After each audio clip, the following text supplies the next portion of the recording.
Episode 14 की starting में हम देखते हैं कि लू येन लकड़ी काट रहा होता है। तभी उसके पास कुछ लोग आते हैं। लू येन उन्हें बताता है कि मेरे यहाँ डिजास्टर आया था जिसमें सब कुछ खत्म हो गया, इसीलिए मैं ट्रेवल करते हुए यहाँ आ गया। मैंने यहाँ रुकने का फैसला किया है। लू येन यहाँ पर सभी लोगों से झूठ बोल रहा होता है और अब वह सभी लोग यह सुनकर लू येन की मदद करते हैं और उसके लिए एक घर बना देते हैं। और अब लू येन वहाँ सभी का धन्यवाद करता है और अब वह शिकार करके उन लोगों को देता है जिस पर वह लोग उसे खाना देते हैं। लू येन को ऐसे प्रैक्टिस करते हुए आधा साल बीत जाता है। लू येन जब शिकार करके वापस आता है तो सभी लोग उससे उसकी एज पूछते हैं, जिस पर लू येन बताता है कि मेरी एज 18 है। यह सुनकर एक आदमी कहता है कि मेरी बेटी भी 18 की है, तुम उसके बारे में क्या सोचते हो? यह सुनकर एक और आदमी कहता है कि लू येन एक अच्छा लड़का है और उसके लिए मेरी बेटी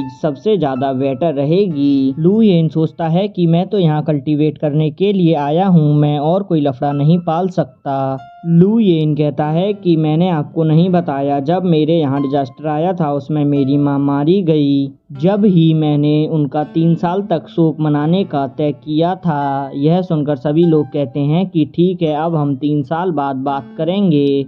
लू येन सोचता है कि मैंने उनसे 3 साल की बोला है, मुझे जल्द ही करनी होगी। अब तो मैं स्वॉर्ड पैलेस रियल्म पर भी आ चुका हूँ। और अब 2 साल बीत जाते हैं और अब लू येन कल्टीवेशन कर रहा होता है। तभी आसमान में बादल काले हो जाते हैं और उसके अंदर एक एनर्जी जाती है और अब वह स्वॉर्ड किंग लेवल पर पहुंच गया होता है। अब वह अपनी स्वॉर्ड के ऊपर उड़ने लगता है। वहीं खड़े लोग सोच रहे होते हैं कि यह कौन हवा में उड़ रहा है। और अब लू येन वहां से जाते हुए सोचता है कि जब शीमिंग मुझे बुलाने गया था उस मिशन के बारे में किसी को नहीं पता था, यह बहुत सीक्रेट मिशन था, इसकी जानकारी किसने लीक की होगी। वह सोचता है कि इसके बारे में तो सिर्फ फैंग फैमिली को ही पता था, अब मुझे फैंग मैंशन जाना होगा। और अब लू येन को उड़ते हुए 2 दिन बीत जाते हैं और अब वह नीचे एक लड़की और उसी गोस्ट फिंडस को देखता है। वह गोस्ट फिंडस को देखकर चौंक जाता है। यह लड़की नॉर्थ डोमेन की लुओ फैमिली की लुओ शुईहान थी। उस लड़की पर गोस्ट फिंडस अटैक कर देता है जिससे वह बच जाती है। यह देखकर एक आदमी कहता है कि तुम ज्यादा हरकतें मत करो, तुम बेशक टैलेंटेड हो पर तुम्हें तुम्हारी फैमिली में से कोई मरवाना चाहता है। यह सब कुछ लू येन ऊपर से खड़ा हुआ देख रहा होता है। वह कहता है कि कितने शर्म की बात है, इतने सारे लोग एक बच्ची पर अटैक कर रहे हैं। अब वह अपनी तलवार से उस गोस्ट फिंडस को मार देता है। यह देखकर वह आदमी चौंक जाता है और अब वह वहां से कल्टी मारने लगता है, पर लू येन यह देख लेता है और अब वह उस पर अटैक कर उसे नीचे गिरा देता है। वह आदमी लू येन को देखकर कहता है कि तुम लुओ फैमिली के स्वॉर्ड किंग नहीं हो सकते,